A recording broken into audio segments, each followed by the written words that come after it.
untuk gangguan alergi makanannya juga sudah sangat jauh membaik ya Bu Mingve ya. Mungkin Ibu bisa menceritakan kalau si Shailendra ini diet ya, diet. Oh diet. Nah, diet udah mulai kapan Bu dietnya? Sebenarnya dari waktu emosinya yang masih luar biasa itu dia sebenarnya di diet gitu. Jadi Dietnya sih diet yang normal, umum aja ya Bu ya, gluten free, sugar free, kasein free seperti itu sih pada umumnya. Tapi dia masih hyperaktif dan masih emosional juga gitu. Saya tuh sampai bingung harusnya diet yang seperti apa sih yang dibutuhkan ini anak seperti itu. Sampai yang dilakukan terapi Bicom bisa sampai seminggu 2 kali, 3 kali, bahkan sampai 4 kali juga pernah Shailendra ini untuk terapi makanannya ini gitu. Ya, oke. Ya, dalam berapa lama ya Bu ya waktu itu terapi makanannya itu? Hampir setahun Bu Mingve. Hanya untuk terapi makanannya saja. Tapi setelah itu kelihatan makanannya, makan apapun nggak apa-apa. Sekarang sih masih bisa dibilang masih diet juga Bu. Masih ice cream yang berat-berat itu juga masih enggak.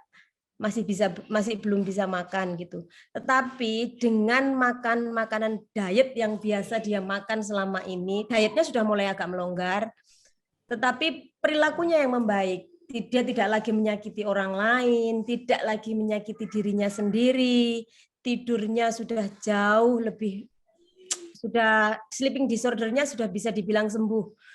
Terus dia menerima instruksi dari luar itu jauh lebih gampang. Dia lebih nyaman dengan dirinya sendiri, intinya itu.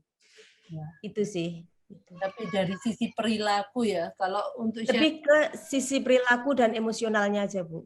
Itu luar biasa. Nah, memang ini mungkin informasi untuk orang tua lainnya.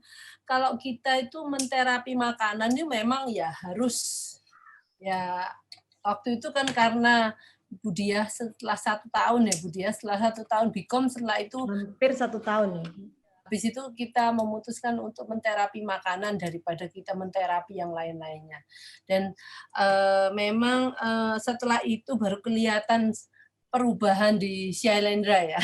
Baru kelihatan signifikannya itu memang setelah dia diterapi makanannya. Mungkin Shailendra ini punya alergi, gangguan alergi cukup banyak karena dietnya itu setiap hari, mungkin dalam makanan dalam 1 minggu semuanya sama ya, Senin apa, Selasa apa, Rabu apa. Nah, ya kurang lebihnya seperti itu ya, diet yang sangat ketat banget gitu. Ya, ini mungkin jadi info ke orang tua lainnya bahwa untuk menterapi makanan itu juga perlu usaha ya. Jadi nggak bisa cuman sedikit-sedikit, tapi kita memang kadang-kadang 1 kali terapi juga belum berhasil ya. Sebenarnya sampai sekarang pun tiap minggunya Shailendra masih rutin terapi makanan. Ada tambahan makanan. Ada terapi tambahan untuk terapi makanannya. Tapi justru dari situ tuh ini, karena dia, kalau saya berpikir begini, karena dia nyaman dengan dirinya sendiri, dia membawa badannya dia sendiri ini enak, jadinya dia dimasuki apapun jadi jauh lebih gampang. Gitu. Disuruh apapun, diperintah apapun, dan dikasih materi apapun tuh jauh lebih gampang gitu. Kooperatif ya. Ya, jauh lebih kooperatif dibandingkan kalau dia sendiri sudah tidak nyaman dengan dirinya sendiri, dia mau menerima sesuatu dari luar tuh pasti memang masih susah gitu sih kalau menurut saya gitu.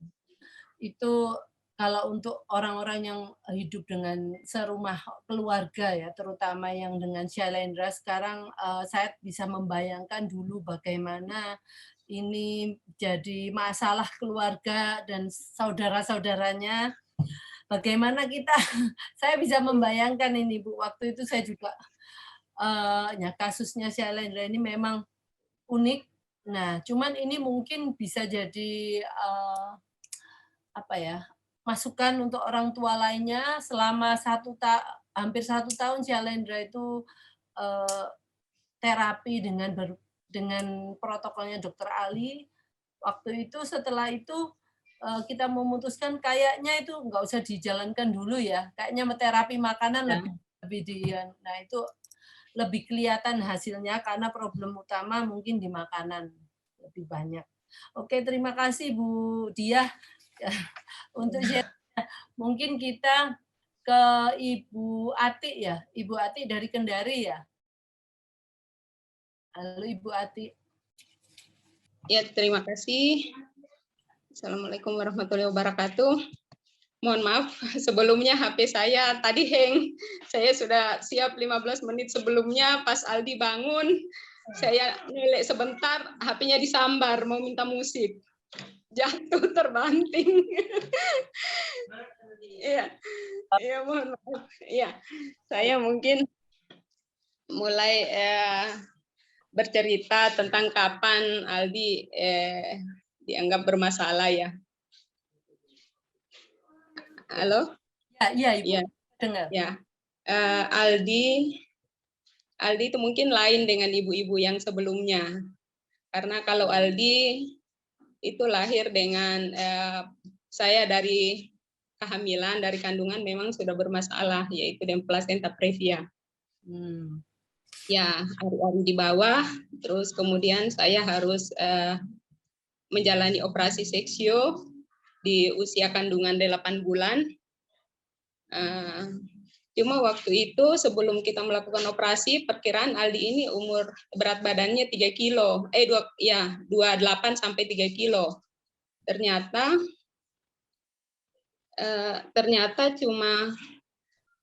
setelah dioperasi Aldi cuma 2 kilo. Jadi pada saat lahir karena berat badan lahir rendah dengan kondisi yang tidak stabil, dia mengalami asfiksia, tidak nangis. Ataupun menangis itu hanya sedikit merintih, dibilangnya merintih. Ya, waktu berjalan setelah operasi akhirnya Aldi langsung masuk ke ruang bayi yang dulu disebutnya kalau di rumah sakit itu ruang risiko tinggi karena belum ada NICU. Waktu itu masih tahun 2010. Tapi peralatan ya lumayan ada inkubator dan segala macamnya. Di ruang NICU itu ya lumayan menyita, kekhawatiran itu lumayan terasa sih, karena pada saat Aldi lahir dibawa di ruang NICU, di ruang peristi pasien dan risiko tinggi, terus saya di ruang persalinan, jadi berpisah antara ibunya sama bayinya. Iya. Waktu lahir setelah operasi hari kedua saya pamit ke perawatnya, boleh enggak saya lihat bayiku. Lihat bayinya, pulihkan dulu staminanya. Oh, boleh deh, tapi kok rasa khawatir ini sudah mulai ada apa ya? Kok enggak minta ASI? Harusnya kok saya sudah dari kemarin lahir kok enggak minta ASI. Pas satu malam kejadian itu perawatnya datang, ruang bayi itu datang, boleh enggak saya minta peralatan bayi. Nah, karena semua malam saya cuma sendiri yang lagi belum tidur, saya tanya, bayi saya kenapa sih Bu? Sus, kok belum boleh saya lihat? Oh Ibu Ati ya? Iya. Bayinya asfiksia Bu. Waduh, itu serasa di-strom. Kagetnya luar biasa. Iya, bayinya asfiksia, kondisinya sekarang lagi tidak stabil. Waduh, terus gimana? Ya Ibu sabar, nanti usahakan pulih secepatnya supaya bisa segera rawat gabung dengan bayinya. Ya mungkin karena mendengar itu saya langsung depresi Bu, depresi, tensi sudah tidak stabil. Saya afkan impus, saya diam-diam ke ruang bayi. Saya diam-diam ke ruang bayi, cuma waktu karena sudah malam akhirnya kekunci kan. Saya seharusnya belum boleh bangun dari tempat tidur karena spinal kan resiko kalau langsung baring itu bisa lumpuh atau bisa fatal katanya. Saya diam-diam saya balik karena masih terkunci. Akhirnya balik ke tempat tidur, tunggu sampai sholat subuh lah. Selesai sholat subuh nanti saya minta tolong cleaning service dibukakan, saya lihat bayi. Ya itu sudah tidak bisa tidur itu. Ya jadi pas ke subuh betul cleaning service datang, saya bisik karena mereka kenal saya karena saya juga pegawai rumah sakit situ. Saya minta tolong ingin bukakan pintunya untuk saya mau lihat bayi. Pas masuk ke ruang peristi, ternyata bayinya kan semua itu di dalam kaca dan dikunci, hanya ada satu perawat di situ yang menjaga di dalam. saya bingung mana bayiku karena di dalam inkubator semua kan, mana bayiku. Aduh, gimana caranya, sudah tunggu sampai pagi deh, sampai ada. Lihat saya tergeletak di dekat pintu masuk ke ruang inkubator itu, perawatnya kaget loh, kenapa ada di sini, heboh jadinya kan, heboh jadi semua. Akhirnya pas pagi hari, pas mau tukaran operandina, saya dimarahi sama kepala ruangan, disebutnya kepala ruangan waktu itu. Ibu harusnya menjadi teladan di sini karena ibu petugas, orang dalam kok malah mengacaukan. Harusnya ibu lebih kuat hadapi begini, kan biasa kan, anak-anak di dalam inkubator itu kan biasa kan, kok ibu kayak cengeng sekali bilang. Aduh, ya sudahlah, ya betul juga sih saya. Kalau begitu bisa enggak saya dipindahkan di ruangannya, ruang rawatnya di dekat ruang bayi, ruang peristi. Jangan lagi berjauhan supaya paling tidak kalau nanti bayiku nangis saya bisa dengar. Nah, akhirnya sudahlah, mereka kompromi antara perawat bidan ruang persalinan sama ruang bayi, akhirnya mereka pindahkan saya. Iya, di rumah sakit itu selama sebulan. Waktu itu nah, suami juga harus berangkat pelatihan ke Jakarta. Jadi saya hanya bersama suami itu hanya pada saat operasi. Sampai malam biasanya dia sudah harus berangkat ke Jakarta. Sebulan. Boleh Bu, karena Ibu ini orang medis ya. Ada banyak Ya. Asfiksia itu apa Bu? Kondisi apa? Asfiksia itu lahir dengan tidak menangis, dia hanya merintih. Oke, ya. Ya, jadi lahirnya terus gerakan refleksnya itu memang kurang karena prematur. Iya. Jadi pas satu bulan karena dirawat di situ kurang lebih 1 bulan. Cuma yang menjadi masalah berarti itu di hari ke-10 di inkubator itu. Di hari ke-10 ya, karena tadi setelah saya dipindahkan ruangannya saya berdekatan jadinya. Jadi gampang saya melihat, saya ke ruang perawat, saya bilang mana bayi saya, mereka tinggal tunjukkan inkubator sana Bu yang sarungnya warna hijau. Oh iya.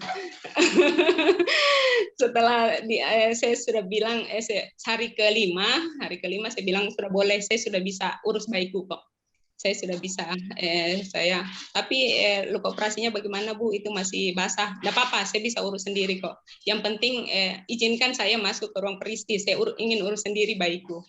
Ya mereka izinkan, ya dari sejak hari ke-5 sampai hari ke-30 itu perawat mereka tidak pegang bayi saya semua yang urus. Ya, tolong ajari saya untuk bagaimana memperlakukan bayiku, saya akan urus sendiri, saya bisa kok. Ya. Di hari ke-10 Aldi itu mulai KU-nya, keadaan umumnya itu tidak bagus. Jalan berapa menit kemudian dia kejang. Jadi kejang itu di dalam inkubator. Dan kejangnya itu tidak demam. Tanpa demam ternyata itu fatal. Saya baru tahu kalau kejang tanpa demam itu fatal. Ya, itulah yang merusak semua sistem metabolisme tubuhnya, termasuk saraf-sarafnya. Waktu itu setelah kejang agak sempat nadinya itu melemah. Ini 2 dokter anak di sampingku bilang, Ibu ikhlas ya. Kayaknya perawat asisten dokter itu bilang, aduh kayaknya nggak bisa diselamatkan, akan lewat ini bayi. Wah, saya marah. Saya bilang, saya lebih tahu, saya ibunya yang melahirkan, tidak akan terjadi apa-apa dengan anakku. Saya yakin saya tidak apa-apa. Ya sudah, saya kasih tahu dokter, Dok, izinkan saya rawat. Dokter temani saja saya. Jadi saya denyut nadinya, kemudian saya elus-elus saja, saya bisik, nah ini Mama kasih kesempatan untuk merawat. Ya, jadi jelang 30 menit kemudian alhamdulillah dia merespon. Saat itulah dia menangisnya kencang. Padahal ini dokter yang kan ada 2 dokter laki sama perempuan. Yang satu ini sudah pergi, sudah keluarkan ruangan, kayaknya sudah pesimis sekali. Yang satu cuma tepuk pundak saya, sabar Bu, harus ikhlas. Saya tidak, saya lulusan aku, saya akan sehat. Ya, jadi setelah saya bisik, nah izinkan Mama untuk merawat. Ya dia nangis, akhirnya nangis. Dan nangis dari saat itulah mulai aktif sudah mulai ASI, sudah mulai apa, memang masih membiru ya, namanya sianosis kalau di rumah sakit. Dia masih membiru, tapi ya saya mengikuti perkembangan, mengikuti instruksi para perawat sama dokternya, saya harus bagaimana. Untuk frekuensi tidur saya boleh dihitung jari, itu enggak bisa tidur betul-betul, saya jaga anakku itu 24 jam. Jadi hanya memang vitamin apa segala macam ya, mungkin mereka kasihan lihat saya, ya dibantu dengan itu ya. Sampai hari ke 30 hari ada salah satu pasien itu datang dengan infeksi dan itu menular, katanya sebaiknya pulang supaya anakmu perawat sendiri di rumah. Pas